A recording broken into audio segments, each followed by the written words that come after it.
don't you have those players that like call everyone in their family and say what day is your birthday, and then they use all the days as numbers that they will draw in the lottery?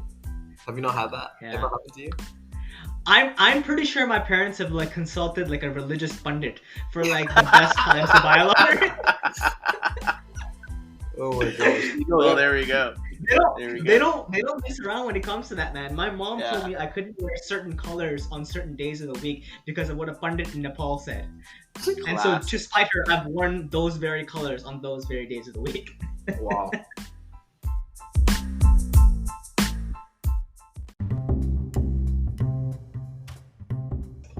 What's going on, everyone? This is Ankur, and welcome to another episode of The Cusp.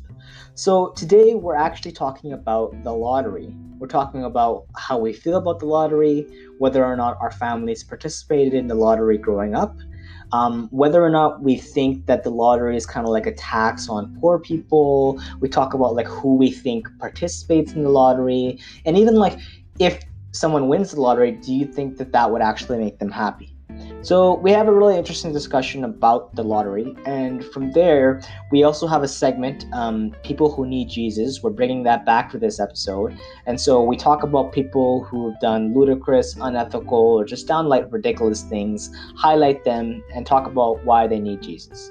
Okay, well, thank you again for listening to the pod. We really appreciate it. If you're liking what you're hearing, please, subscribe, like, share with your friends, email us at thecuspod@gmail.com, or follow us on social. We're at the Cusp Pod on pretty much all of our social channels. So that's YouTube, Facebook, Twitter, Instagram, you name it, we're there. So yeah, let us know what you think, and we'd love to hear from you.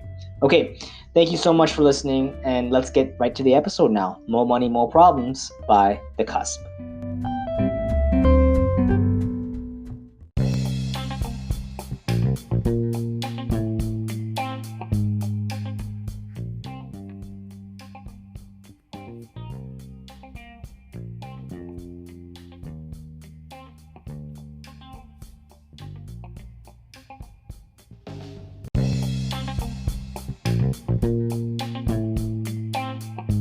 So, have either of you guys ever bought a lottery ticket? Yes. I think I bought No. one or two. I mean, unless you count what's the word? That Tim Hortons roll up the rim as a sort of lottery. It's not a lottery. Well, it is a lottery. Roll up Okay, the then rim. no. You cannot count roll up the rim as playing the lottery. Like, Yeah. Then no, I haven't. At least you're still getting something out of it, right? You're still getting your coffee or something out of it. Yeah.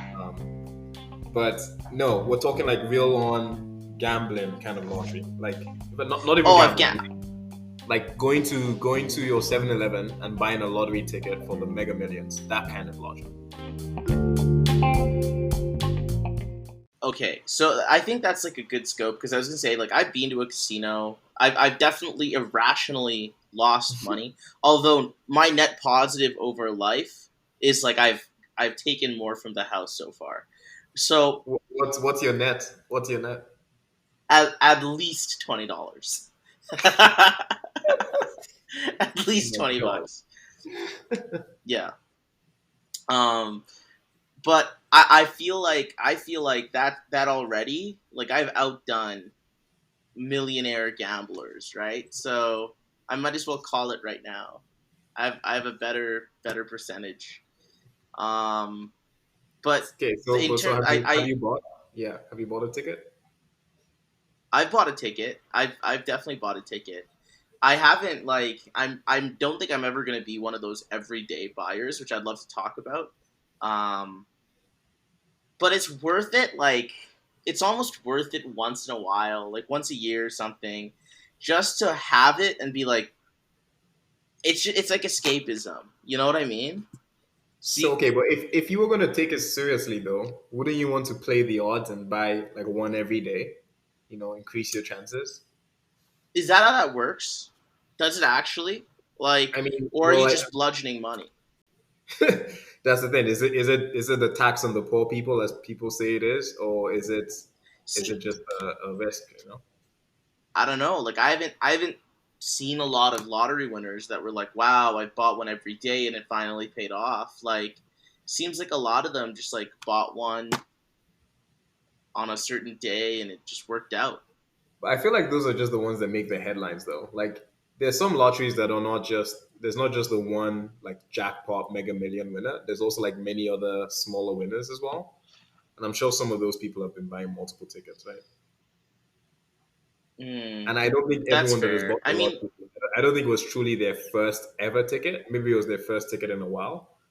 Um, but anyway, like personally, how do you feel about it? Do you think is this something you would like to do actively? Is this something you think it's just a tax on poor people, or do you think whatever, it's just a game? so statistically, I don't think I'd like to get into it like habitually, just because it's obviously just a money sink. Like your odds of winning the lottery are just so low. Mhm. But I don't know. Like I viewing it as a tax on poor people. Is that fair? I mean, I don't know. That's just I don't know. Is it fair? I don't know. Well, I guess what they say is who plays the lottery the most, right? It's people who right, are and trying to escape from their social economic status. And if your chances of winning are so low, you're just giving the government money. I accept that there is a positive correlation between poverty and the need to have that like escapist feeling like, oh, this is my shot at becoming rich or feeling financially secure, and playing the lottery. I buy that those two things are correlated. But Mhm. so I could see that lottery tickets would be overrepresented amongst poor people too.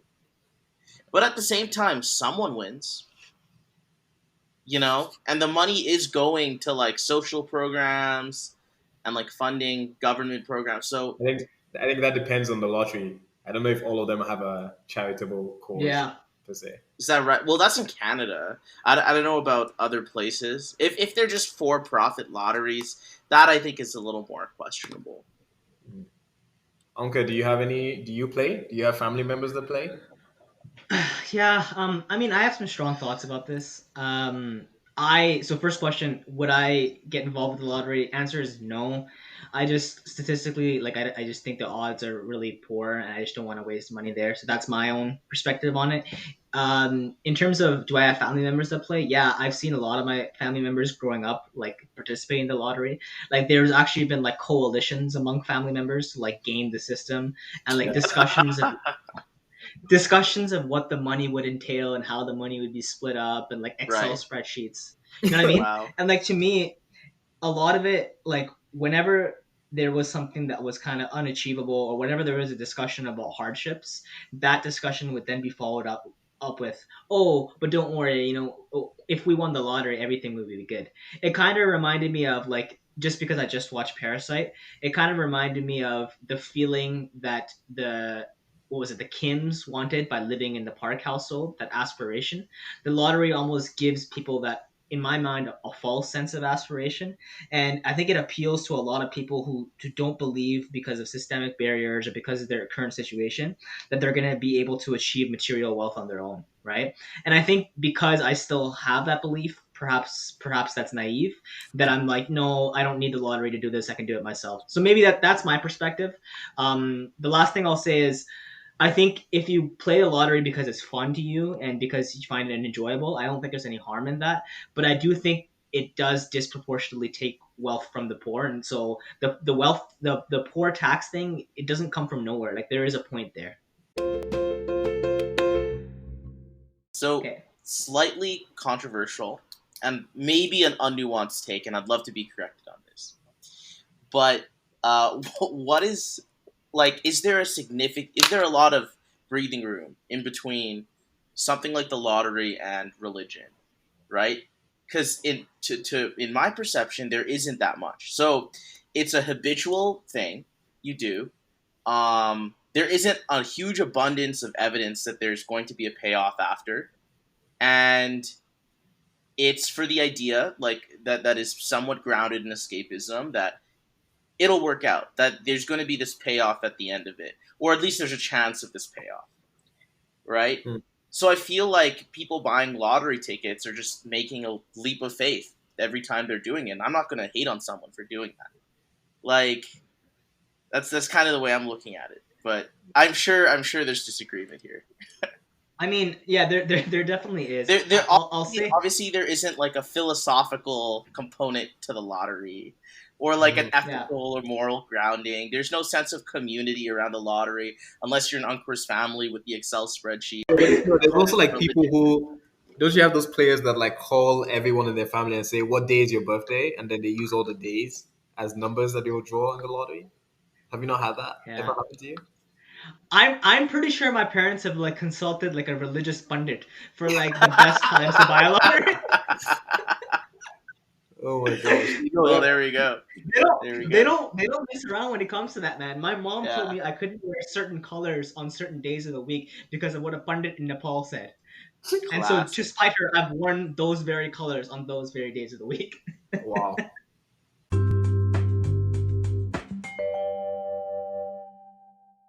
Back to your original thing, Tone. I think the differences are you kind of said them in the end there. Like I think it's the community and the almost a sense of morality that you gain from religion, like the community of people that you have around you, and the morals that perhaps religion teaches Yeah. you to thrive by, right?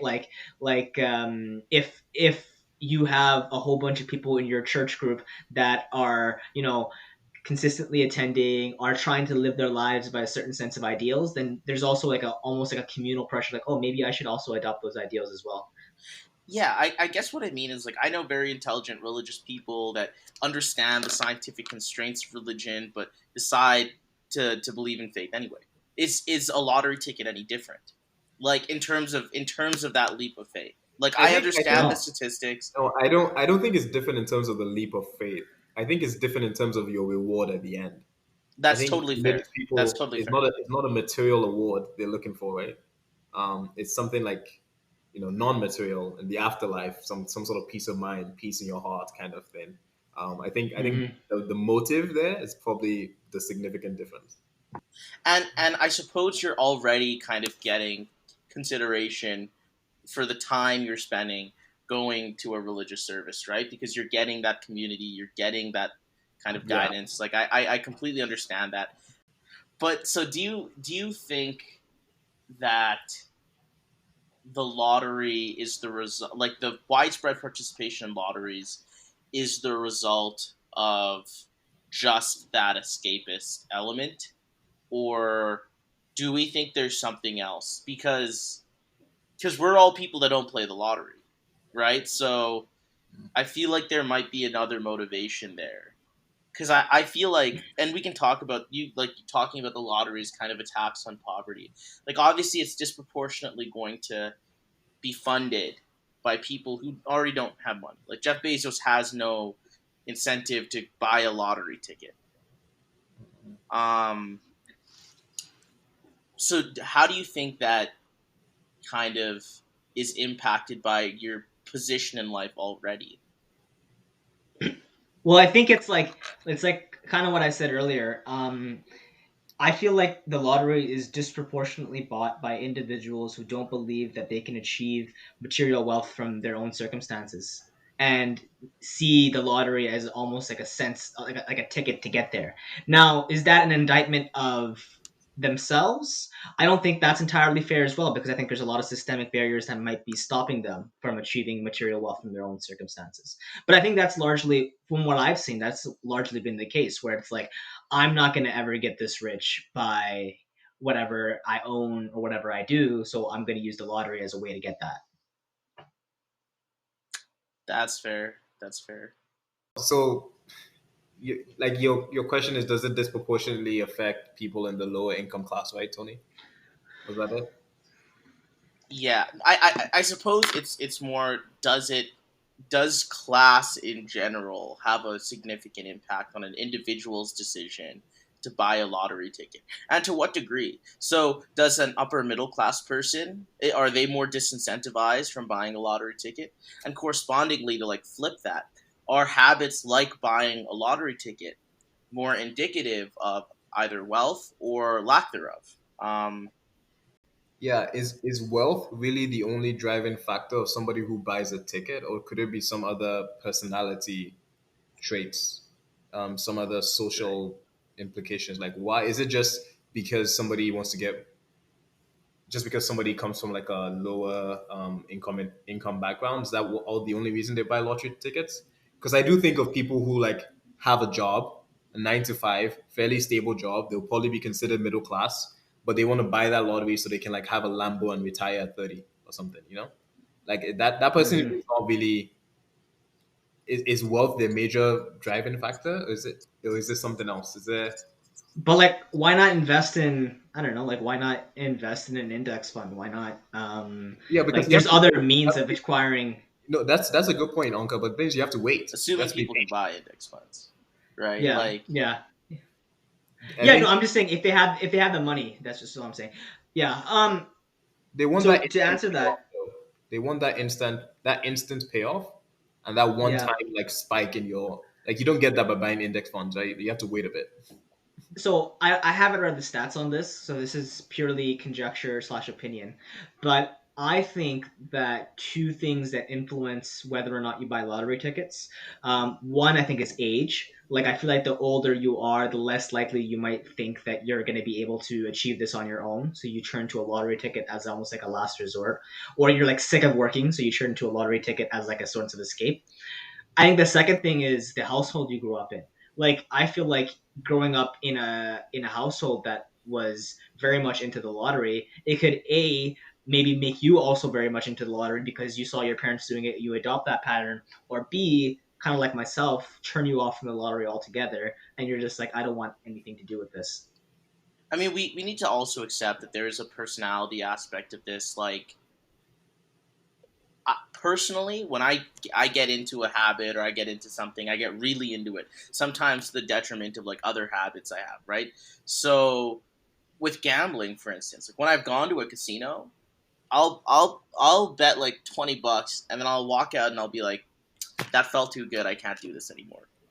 Like I can't do this for like 2 years. like that's kind of Mm-hmm. my reaction. Because I like the feeling of like, oh, I won this money. Oh wow, like I can actually go buy something with this. Like, and I'm not necessarily saying like I have a naturally addictive personality to something like gambling.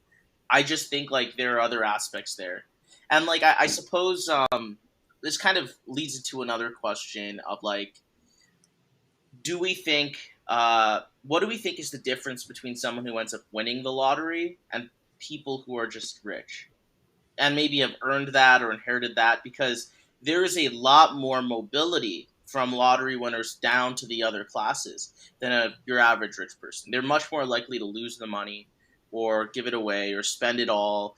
And there's a lot of indications lottery winners have a high suicide rate.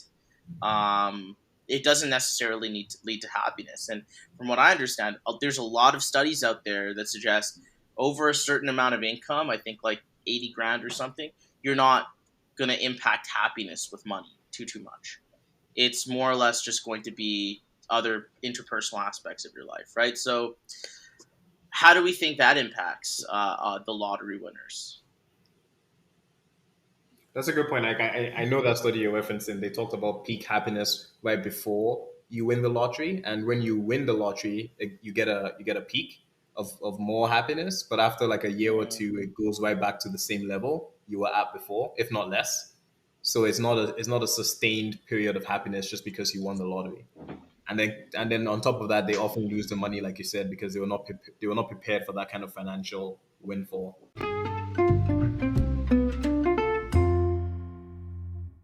I wonder for people who are above the $80,000 threshold, if money is not going to bring them more happiness, what is the other reason they're buying that lottery ticket? So, okay, interesting. So, I guess first of all, that's an interesting demographic. The people who have enough money to be content, ostensibly, but still buy lottery tickets.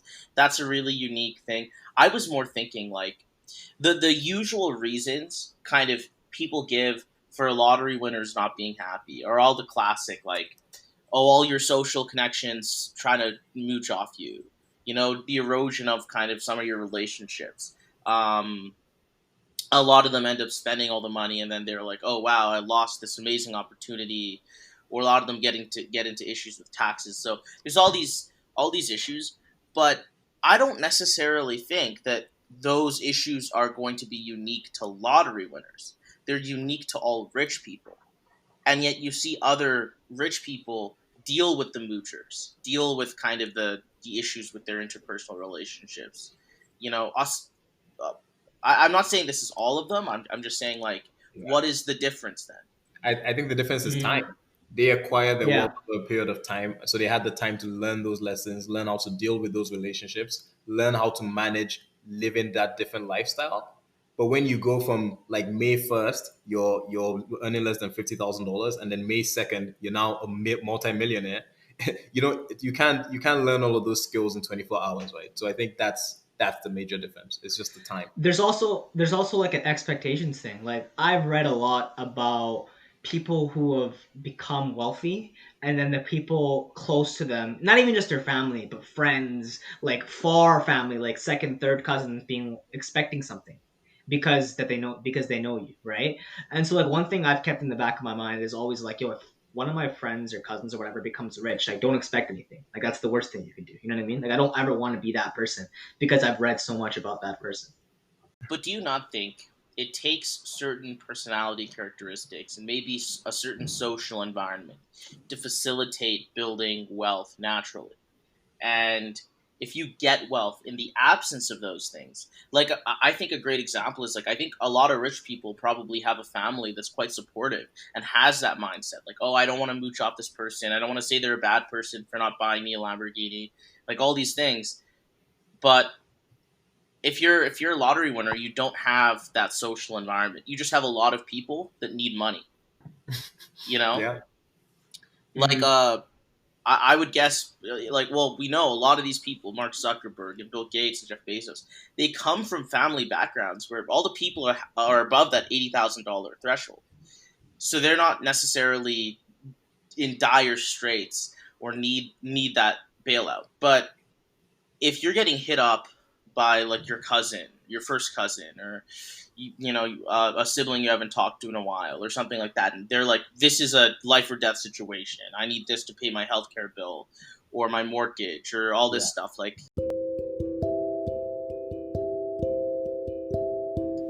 Actually, Tony, you bring up an interesting point, and this is also kind of the arguments that people have given for an even bigger issue in the states around income inequality and repatriation for slavery as well. So I'll explain. So for example, people talk about that wealth gap, right, between the white household and the black household, and it's kind of for all the same reasons that you just described. Because in a black household, when somebody goes off to college for the first time in that family, you're the first one in your family to go to college. You all of a sudden break that income threshold of 80,000 and above. But then you have all your first cousins and second cousins and third cousins expecting you to support them, expecting you to provide for them or contribute to maybe their own education or help them out. So your average black graduate has all of those families they have to like mm, support. But your average white graduate is coming from a family of people who all earn above 80,000 or who are less who don't need as much support. They don't have as many people asking them for support and help on their funds. So that's why that wealth gap is so big between the white families and black families in the states. It's the generations of wealth in that family that separates them, right? So it's that, an interesting thing that yeah, it doesn't only affect lottery winners. It affects anyone that just breaks free, I guess, of the income level of those around them.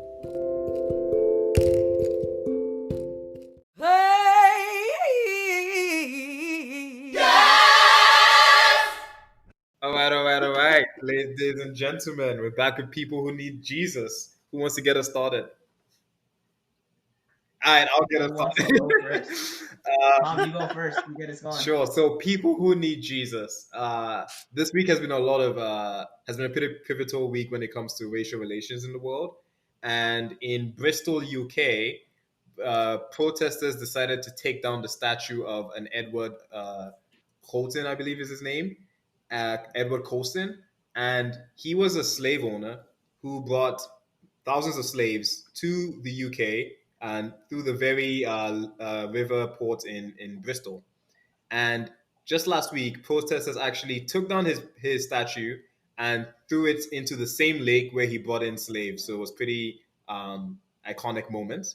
However, a few days after, a certain group of people decided they wanted to rescue the statue, and they went in and tried to pull the statue out of the bottom of the lake, unsuccessfully, thank God. But I don't know what those people were trying to do. I don't know who was their hero and why they were trying to save that person. But I think those people really need to go through some deep reflection. They need Jesus. Yeah, Yo, I I'm mean, with you. I'm if with it's you. if it's any consolation, now these dummies have a wet statue they have to deal with. I mean, where are they going to put the wet statue? What, their living room? Yeah, yeah. Okay, I can probably just chime off from that. People who need Jesus. I would say anyone right now who's getting mad about the fact that NASCAR has banned Confederate flags at events. Like, frankly, I think this was a move that was long overdue, and it was a good move by NASCAR to ban a very ugly and divisive figure from American history from contemporary sporting events. And there's specifically a dude here named Ray Cicerelli Yeah, who yeah. is like a NASCAR driver. You guys heard about this? Who's like, I'm not going to drive anymore because I don't believe in kneeling during the anthem, and I think people can fly whatever flag they want. I love this because he got clowned by LeBron James. He got clowned by everyone. And if you look at his record, this guy has not won a single race his entire career. He's trash. Yeah, He's he's like not a even a good trash role driver. player. He's not even a good driver. Yeah. Uh, Like, I'm sure like your regular driver could drive better on NASCAR than this guy. So you know what? This guy needs Jesus and driving lessons because honestly, like he just is lost. Yeah, it's really difficult to drive the car when you have, blinding racism. Just coursing through your veins. Yeah, yeah. Okay, Tom, what do you got? Yeah, so Tom brought up the UK, and speaking of the UK, it's a little less magical this week. We had J.K. Rowling come out, and it seems like she said some transphobic things. That doesn't sound. She doesn't sound like a Gryffindor right now. I gotta say, she sounds a lot like a Slytherin. She's saying mean things about trans people, and she released this big, defensive article about it. And I read the article, and I still got to say, come on, JK, apologize.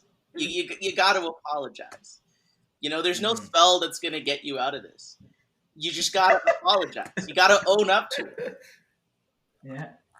If Daniel Radcliffe is criticizing you in public, you fucked up. You fucked up. 100%. Is it me or like 100%. It's like the since nicest the guy. books? She's been writing some pretty odd, like extra commentary around everything she's done.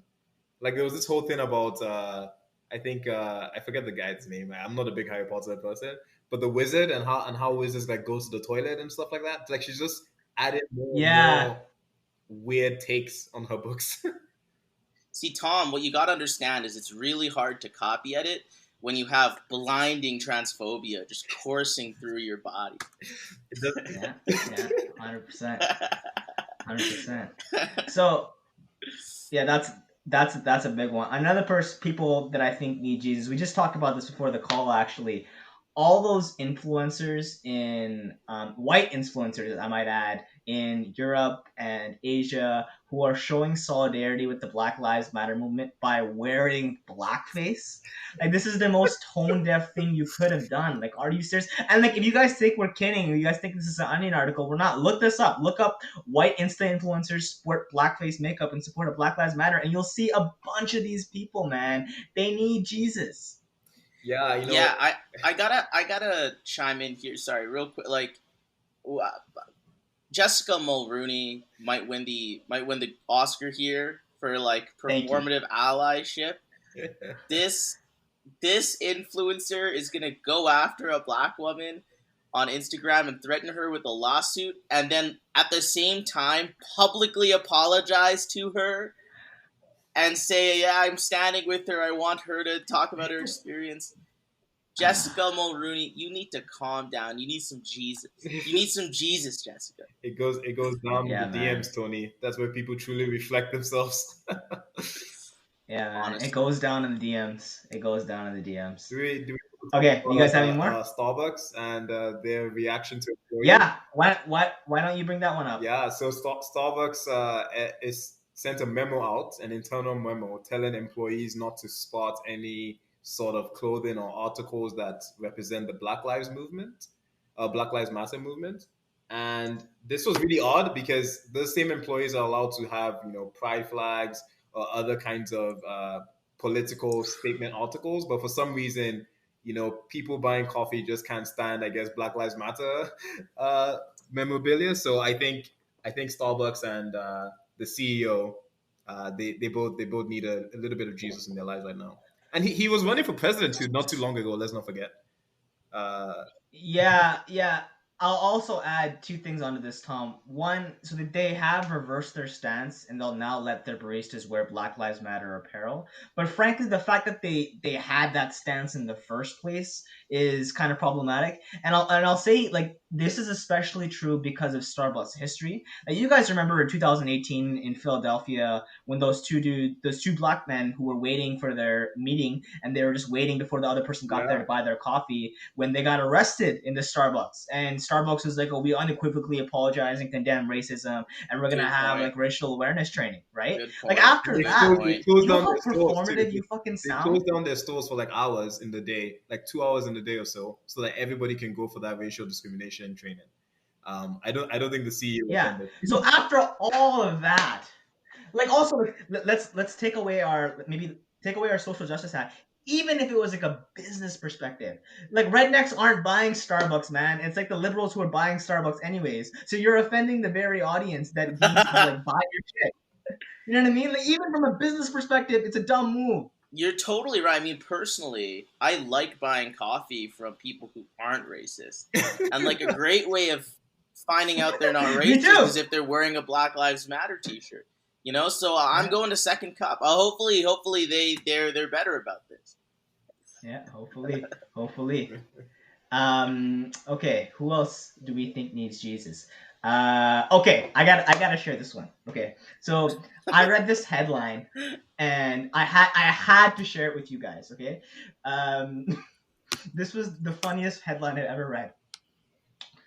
So, Spanish porn star Nacho Vidal, who likes to advertise his aromatic candles shaped like male genitalia on Twitter, has been arrested on manslaughter charges following a man's death during a mystic ritual in which he inhaled psychedelic toad venom. What?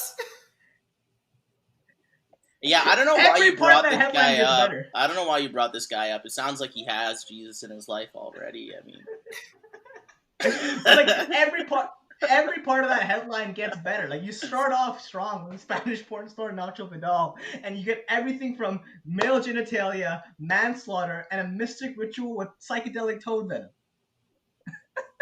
What? Tom, I think you're being unfair. Who hasn't gone out and got some psychedelic toad venom? Like I mean, it's maybe people have done Saturday some of right these now. things, but who has done all of these things at once? This man needs Jesus. I mean, who hasn't? Who hasn't done all of this? That's all I'm gonna say.